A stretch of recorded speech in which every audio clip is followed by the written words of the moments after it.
buhay namin sa'yo. Dinggin ang dalangin at pagsamo ng bayan mo. Viva pong Jesus Nazareno.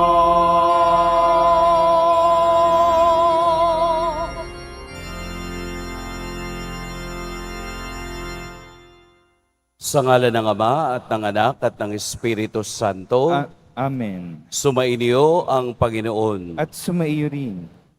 Mga kapatid, aminin natin ang ating mga kasalanan upang tayo'y maging marapat gumanap sa banal na pagdiriwang.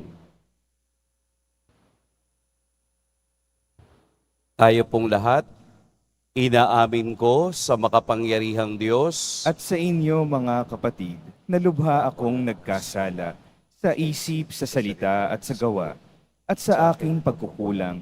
Kaya isinasamo ko sa mahal na Birheng Maria, sa lahat ng mga anghel at mga banal, at sa inyo mga kapatid, na ako'y ipanalangin sa Panginoong ating Diyos. Kaawaan tayo ng makapangyarihang Diyos, patawarin tayo sa ating mga kasalanan, at patnubayan tayo sa buhay na walang hanggan. Amen. Panginoon, kaawaan mo kami. Panginoon, kaawaan mo kami. Kristo, kaawaan mo kami. Kristo, kaawaan mo kami. Panginoon, kaawaan mo kami. Panginoon, kaawaan mo kami. Manalangin tayo.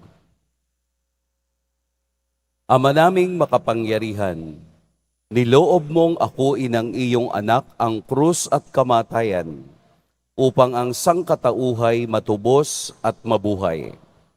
Ang pag-ako namin sa krus at kamatayan dito sa lupa, ayon sa diwa ng pagsunod sa iyong loob na ginanap ng iyong anak, ay magpaging dapat nawang aming kamtin ang lubos na katubusan at pagkabuhay sa iyong piling sa pamamagitan ni Hesukristo, kasama ng Espiritu Santo, magpa sa walang hanggan. Amen. Magsiupo muna ang lahat. Pagbasa mula sa aklat ni Propeta Isaías. Noong mga araw na iyon, nagkasakit ng malubha si Ezekias. Kaya siya ay dinalaw ni Isaias, na anak ni Amos. Sinabi niya sa hari, ang utos na ito ng Panginoon. Ipatawag mo ang iyong sambayanan at gawin mo na ang iyong mga huling habilin, sapagkat hindi ka na gagaling. Pagkarinig nito, humarap siya sa dingding at nanalangin.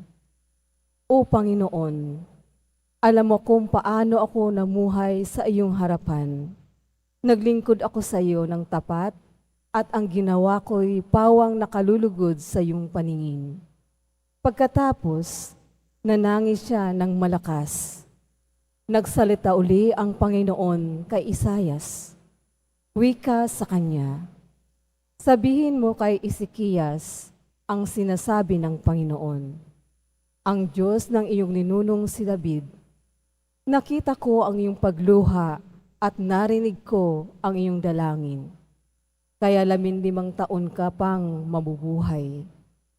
Hindi lamang iyon, ikaw at ang lungsod na ito'y hindi maaano, pagkat ipagtatanggol ko kayo laban sa hari ng Assyria. Si Isaias ay nagpakuha ng pantapal na igos para sa bukol ni Ezekias. Gumaling naman ito at itinanong ni Ezekias, ano ang magiging palatandaan na ako'y maari nang umakyat sa templo? Ito ang palatandaang ibibigay sa iyo ng Panginoon para patunayang tutup din niya ang kanyang pangako. Ang anino sa orasan sa palasyo ni Haring Akas ay pababalikin niya ng 10 guhit at gayon nga ang nangyari. Ang salita ng Diyos. Salamat sa Diyos.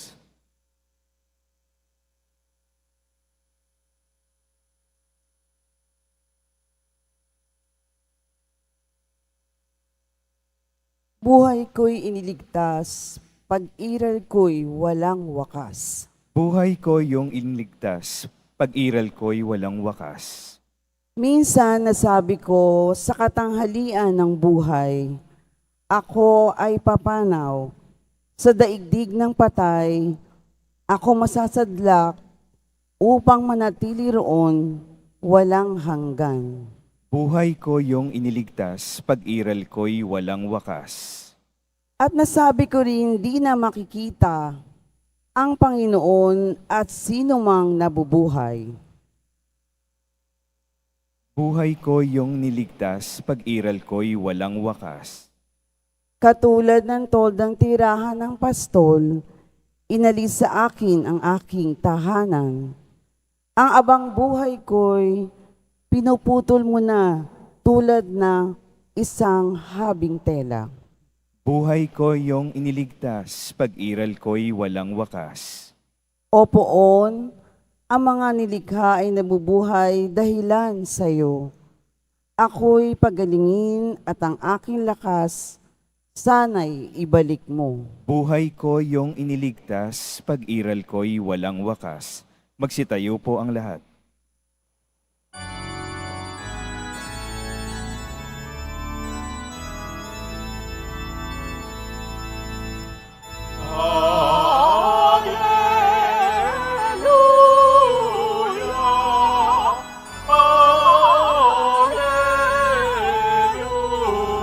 Alleluia, Alleluia, Alleluia, Alleluia.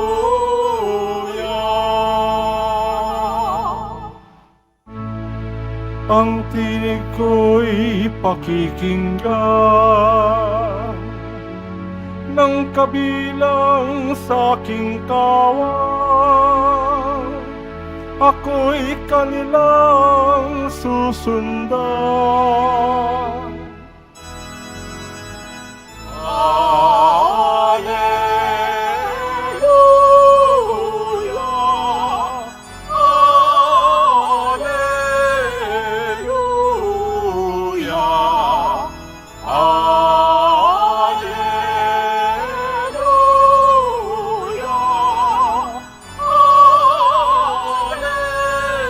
Alleluia.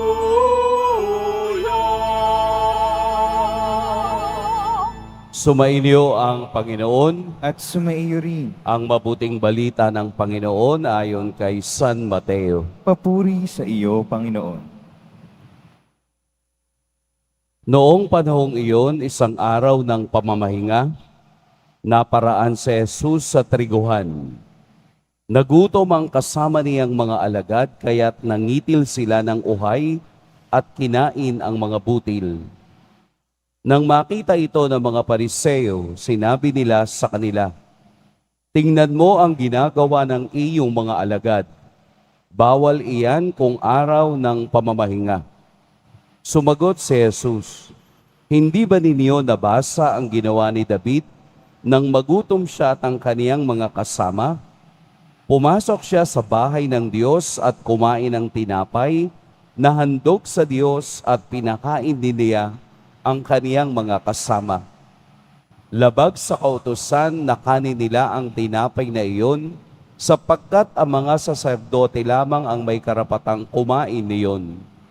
Hindi ba ninyo nababasa sa kautusan ni Moses na tuwing araw ng pamamahinga, lumalabag sa batas tungkol sa araw na ito ang mga saserdote sa templo, gayon may hindi nila ipinagkakasala iyon? Sinasabi ko sa inyo, naririto ang isang higit na dakila kaysa templo. Hindi sana ninyo hinatulan ang mga walang sala kung alam ninyo ang kahulugan ng mga salitang ito. Habag ang ibig ko, hindi hain, sapagkat ang araw ng pamamahinga ay nasa ilalim ng kapangyarihan ng Anak ng Tao. Mga kapatid, ang mabuting balita ng Panginoon. Pinupuri ka namin, Panginoong Hesukristo. Magsiupo muna ang lahat. Magandang umaga po sa lahat. Atin pong purihin at dakilain ang ating pong Jesus Nazareno. Sa isang simpleng kautusan, the third commandment, to keep Sabbath holy. Gawing banal ang araw ng pamamahinga. Mula sa isang simpleng batas na ibinigay ng Diyos kay Moses, ito ay nanganak ng nanganak. Sino ang gumawa ng mga anak? Di yung mga pantas sa batas, mga pariseo, mga eskriba. Sila yung nag-i-interpret ng isang simpleng batas. Bakit po? Kasi ang ating ebanghelyo ay tumutungkol dito at ang kauna-unahang sitwasyon na ipinaliwanag ni Jesus ang tungkol sa araw ng pamamahinga. Bakit po? Dahil mula sa isang batas, ikatlong batas sa 10 utos, ito ay nanganak ng 30 siyam. 39 ang idudugtong nila doon sa ordinaryong third commandment. Ano po yung 39 na yon? Carrying. Kapag araw ng pamamahinga, hindi ka pwedeng magbuhat. Kaya kung natatandaan ninyo na pinagaling ni Jesus ang isang lumpo sa loob ng templo, pinagalitan siya at nagalit yung mga pariseo sa lumpong ito dahil anong ginawa niya? Binuhat niya yung kaniyang higaan at umalis. Ano ang sabi nung taong pinagaling ni Jesus? Inutusan ko ako nung taong iyon. Kaya bawal noon sa batas ang pagbuhat ng kahit ano. Ano pa yung 38? Kasama yung harvesting, kasama yung pagtatrabaho sa bukid. Kung tutuusin, hindi po bawal manguha ng mga natitirang palay o trigo. Ang bawal ay ginawa nila iyon sa araw ng pamamahinga. Ito po yung parte na ang mga pariseo ay tinatawag na mga legalistic. Yun bang letters of the law ang kanilang sinusundan? Kung ano talaga yung nakasulat sa batas, yon ang kanilang sinusundan at ipinapaliwanag sa tao. Yung letters of the law. Pero nakakalimutan nila na ang batas ay dapat tumutulong sa tao at hindi ito nagpapabigat. Kaya ang pagpapakita ni Jesus, ang kaniyang presensya sa gitna ng kanilang pagiging legalistic, the letters of the law ay pag-ibig. Ang tinatawag nating the spirit of the law. Ang batas na ito ay ginawa, para tumulong sa tao at umunawa sa sitwasyon ng tao. Ano ba ang sitwasyon ng mga alagad noong araw na iyon? Gutom sila. Galing sila sa iba't ibang lugar, sumama kay Jesus, napadaan sa isang palayan, napadaan sa isang bukid, at sila ay kumain. Yun yung essence of the law. Yun yung tunay na kahulugan ng batas. Bawal man sa araw ng pamamahinga ang pagkuha, pero dahil nagugutom ka, yung batas na iyon ay dapat tumulong sa nararamdaman ng tao at hindi nagpapabigat. Kaya gumamit si Jesus ng 2 halimbawa. Yung mga saserdoteng naglilingkod, dapat bawal din. Pero saserdote sila So, nangangahulugan na ang ginagawa nila sa araw ng pamamahinga ay para sa Diyos. Hain ay hindi gusto ni Jesus kung hindi habag. Kung wala ka namang mercy o awa, wala rin kwenta ang sakripisyong ibinibigay mo sa Diyos. Kung wala namang awang nararamdaman ang sarili mo at puso mo, wala rin pong kwenta ang pagdedebosyon na ginagawa natin. Pero tinuturuan tayo ng debosyon na ito na magkaroon ng awa kung papaanong ang awa ng Poong Jesus Nazareno ay nararamdaman natin. At yun din naman ang ibinibigay natin sa iba. Dahil si Jesus, ang isinugong anak, siya ay hindi nasakop ng batas na ginagawa ng tao. Siya ngayon ang katuturan ng batas, ang diwa ng batas, at ang batas ni Kristong dinadala ay ang batas ng pag-ibig. Kaya po ang batas na ginagawa ng tao, katulad ng ipinakita ng mga Pariseo, na hindi natin kailangang maging legalistic. Hindi natin kailangan laging tingnan ang letters of the law. Tingnan natin yung nasa likod ng batas kung paano ito magiging mabuti para sa atin.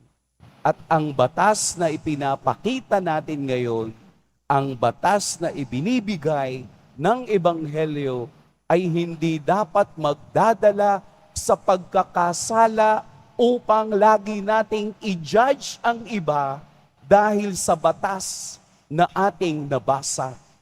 Kung hindi maging mapang-unawa ang batas na nakadugtong at nakaugnay palagi sa batas ng Diyos.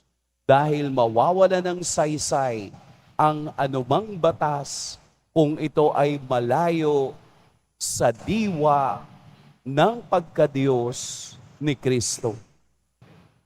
Let us simplify things. Pasimplihin po natin ang lahat ng bagay. Huwag tayong maging legalistic. Kasi maraming tao masyadong mahigpit. Minsan mas mahigpit pa sa pare. Napansin nyo ba? Minsan mas mahigpit pa dun sa bagay na hindi na dapat iyon ang mahalaga. Meron pang mas mahalaga doon sa batas na inyong ipinatutupad. Ano yun? Pag-unawa, pagmamahal. Alam mo nang hindi na nakakalakad papunta sa altar, naglakad, pinagalitan mo kasi bawal dumaan. Legalistic po ang tawag doon. Para bang nawawalan na tayo ng pag-unawa sa isa't isa.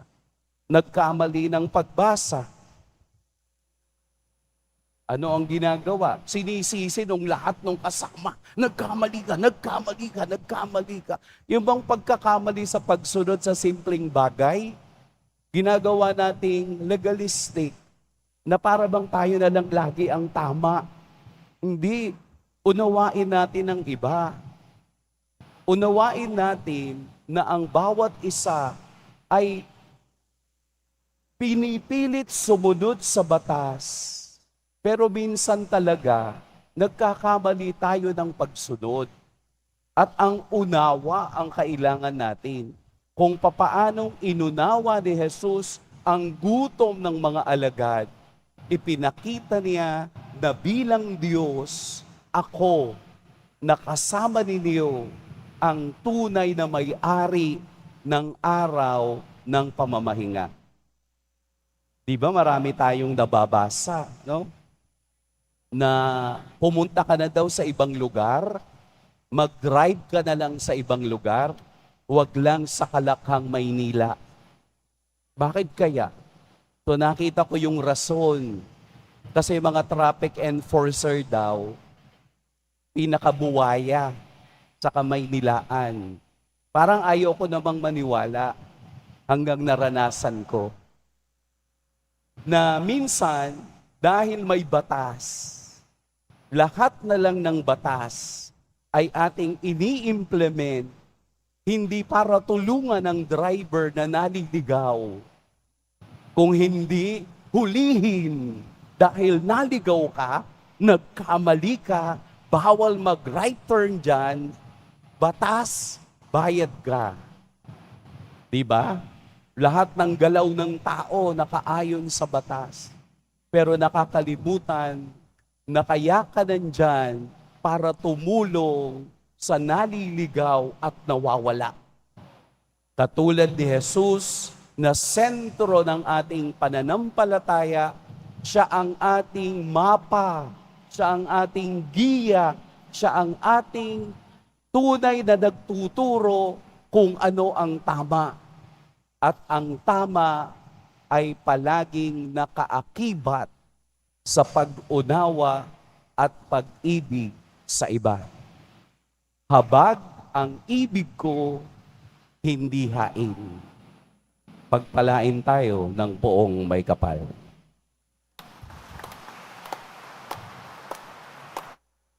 Magsitayo na po ang lahat. Mga minamahal kong mga kapatid, idulog natin sa mahal na poong Jesus Nazareno ang ating mga kahilingan. Taglay ang matibay na pananampalataya sa kaniyang pagkadiyos, ang tapat na pag-asa sa kaniyang kapangyarihan, at ang maningas na pag-ibig sa kaniyang puso. Mahal na poong Jesus Nazareno, kaawaan mo kami. Mahal na poong Jesus Nazareno, kaawaan mo kami.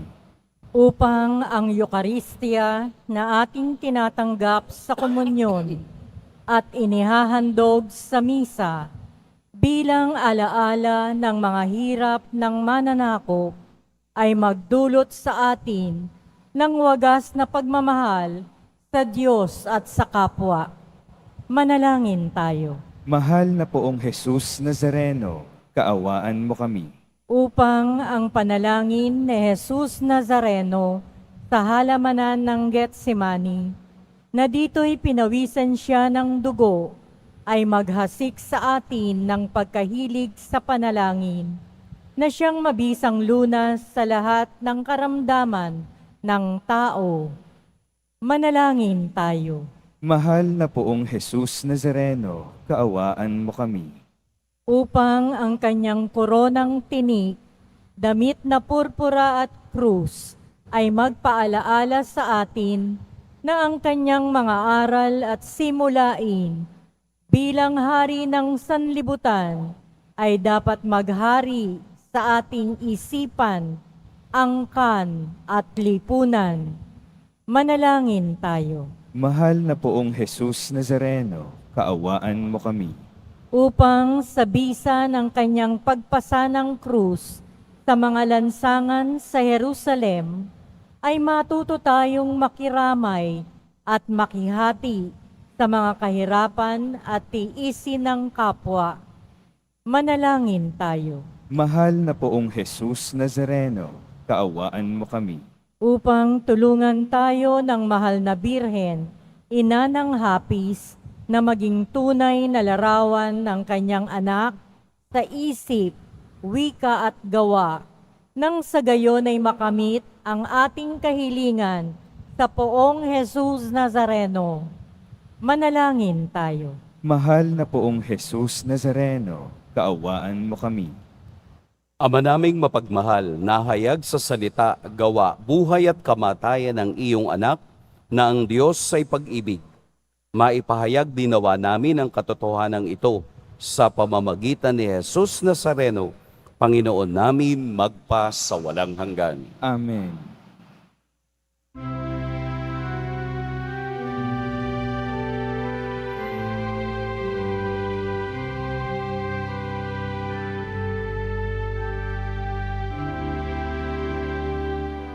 Oh, Jesus Nazareno, naririto kami sa harap mo.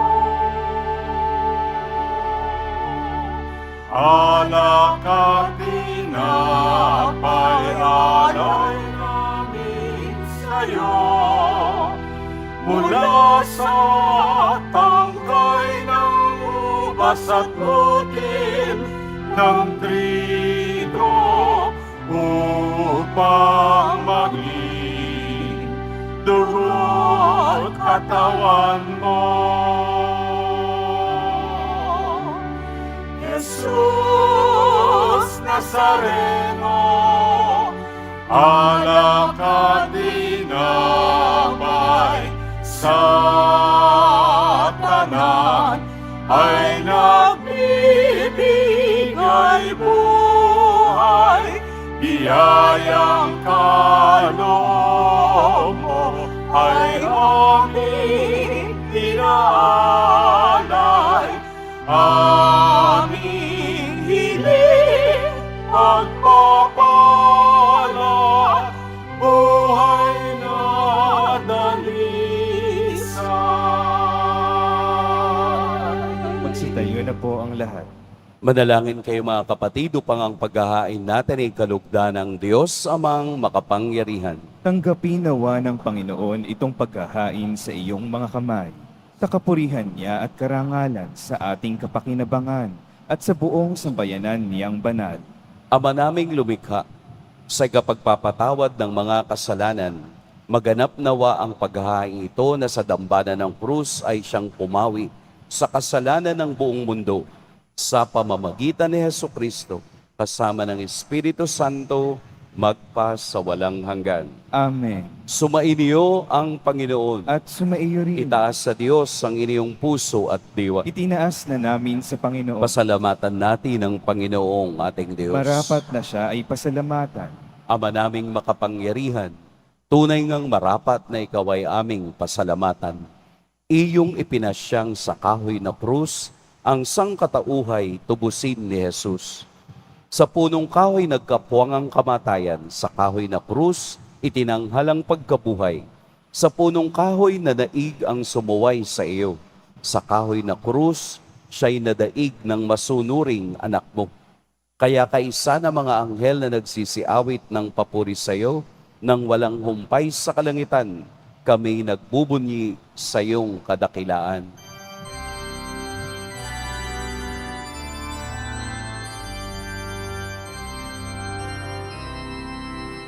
Santo, Santo, Santo, Panginoong Diyos ng mga hukbo, napupuno ang langit at lupa ng kadakilaan mo.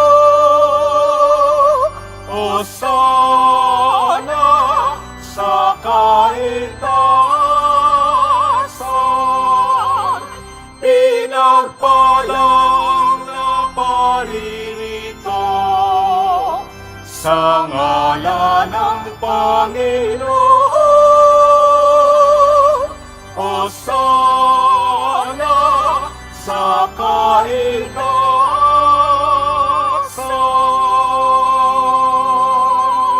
Magsiluhod po ang lahat. Ama naming banal, ikaw ang bukal ng tanang kabanalan.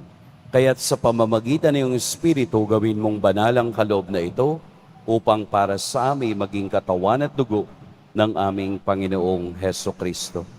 Bago niya pinagtiis ang kusang loob na maging handog, hinawakan niya ang tinapay, pinasalamatan kaniya, pinaghati-hati niya iyon, iniabot sa kaniyang mga alagad at sinabi, "Tanggapin ninyong lahat ito at kanin, ito ang aking katawan na ihahandog para sa inyo."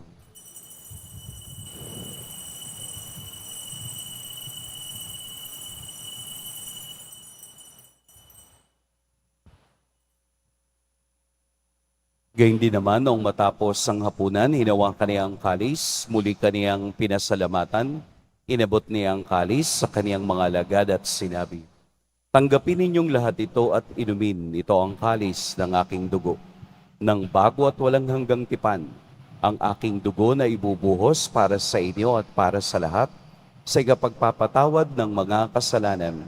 Gawin ninyo ito sa pag-alala sa akin."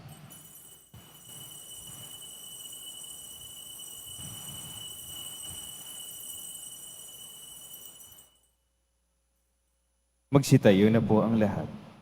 Ipagbunyi natin ang misteryo ng pananampalataya. Si Kristo'y namatay, si Kristo'y nabuhay, si Kristo'y babalik sa wakas ng panahon. Ama, ginagawa namin ngayon ang pag-alala sa pagkamatay at muling pagkabuhay ng iyong anak. Kaya't iniaalay namin sa iyo ang tinapay na nagbibigay buhay at ang kalis na nagkakaloob ng kaligtasan. Kami nagpapasalamat dahil kami iyong minarapat na tumayo sa harap mo para maglingkod sa iyo. Isinasamo namin kaming magsasalo-salo sa katawan at dugo ni Kristo ay mabuklod sa pagkakaisa sa pamamagitan ng Espiritu Santo. Ama, lingapin mo ang iyong simbahang laganap sa buong daigdig. Puspusin mo kami sa pag-ibig kay San Francisco na aming Papa at ni Jose na aming Obispo at ng Tanang Kaparian. Alalahanin mo rin ang mga kapatid naming nahimlay nang may pag-asang sila'y muling mabubuhay, gayon din ang lahat ng mga pumanaw.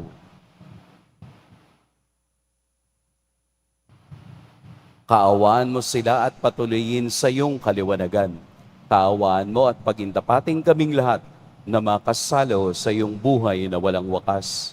Kaisa ng mahal na Birheng Maria na ina ng Diyos, ng kabiyak ng puso niyang si San Jose, kaisa ng mga apostol ni San Juan Bautista, at ng lahat ng mga banal na namuhay dito sa daigdig ng kalugod-lugod sa iyo, maipagdiwang nawa namin ang pagpupuri sa ikararangal mo sa pamamagitan ng iyong anak na aming Panginoong Heso Kristo.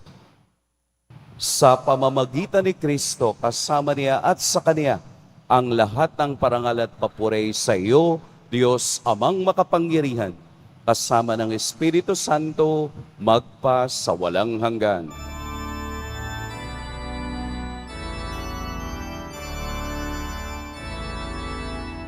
Amen. Amen. Amen. Amen.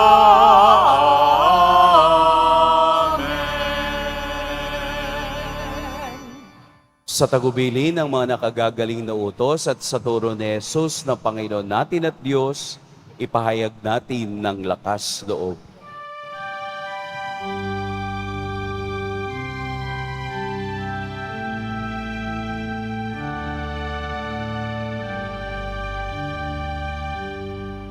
Ama namin, sumasalangit ka.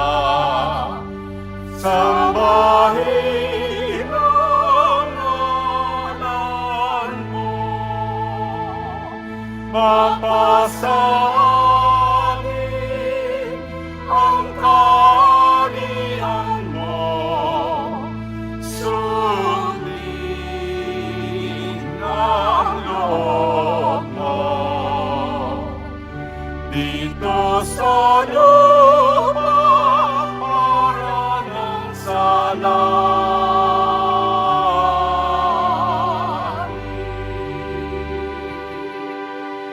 Bigyan mo kami ngayon ng aming kakanin sa araw-araw at patawarin mo kami sa aming mga sala para ng pagpapatawad namin sa nagkakasala sa amin. At huwag mo kaming ipahintulot sa tukso at iadya mo kami sa lahat ng masama.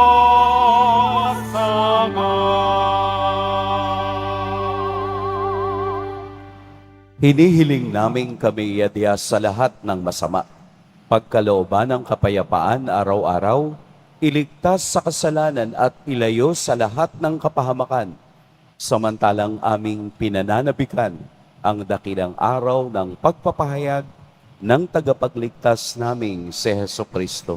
Sapagkat iyo ang kaharian at ang kapangyarihan at ang kapurihan magpakailanman. Amen.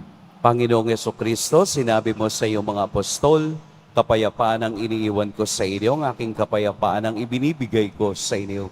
Tunghayan mo ang aming pananampalataya at huwag ang aming pagkakasala.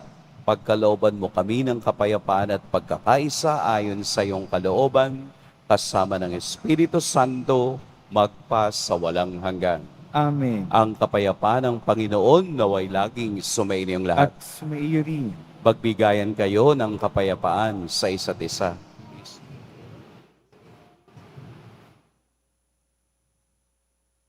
Kordero ng Diyos na nag-aalis ng mga kasalanan ng sanlibutan, maawa ka sa amin.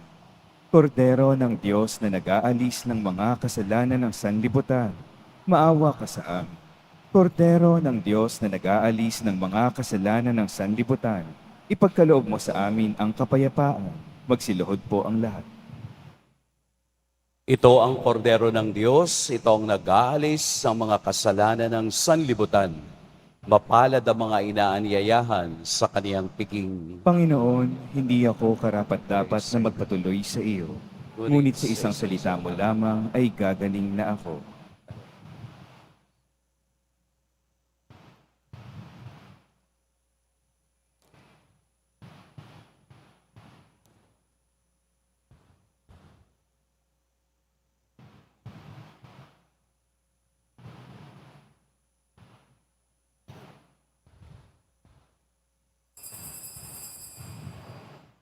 Para sa lahat ng tatanggap ng banal na komunyon, sasagot po tayo ng amen pagkasabi ng pari o ng lay minister ng katawan ni Kristo. Isubo agad sa bibig bago umalis sa harapan ng pari o lay minister. Sumunod po tayo.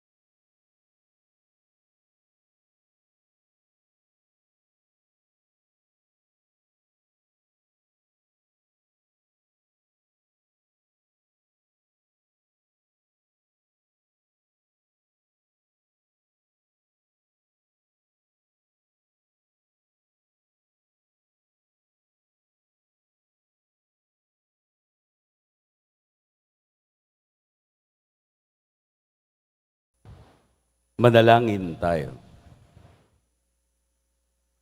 Panginoong Hesukristo, kaming nagsalo-salo sa banal na pakikinabang ay nakikiusap sa iyo ng mga nasagip ng kahoy na krus na nagbibigay buhay ay iyong ihatid sa pagkabuhay sa kaluwalhatian sapagat ikaw ang Panginoon magpa sa walang hanggan. Amen. Sumainyo ang Panginoon. At sumaiyo rin. Yumuko kayo para sa pagbabasbas.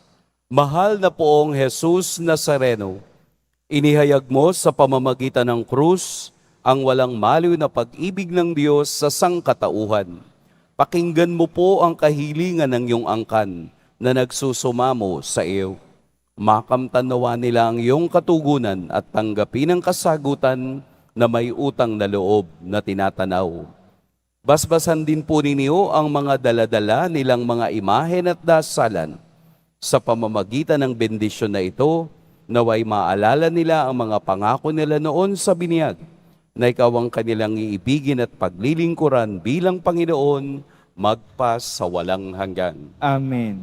At pagpalain kayo ng makapangyarihan at mapagmahal na Diyos, ang Ama at Anak at Espiritu Santo. Amen. Tapos na ang ating pagdiriwang, humayo kayong taglayang kapayapaan ng poong Jesus Nazareno. Salamat sa Diyos.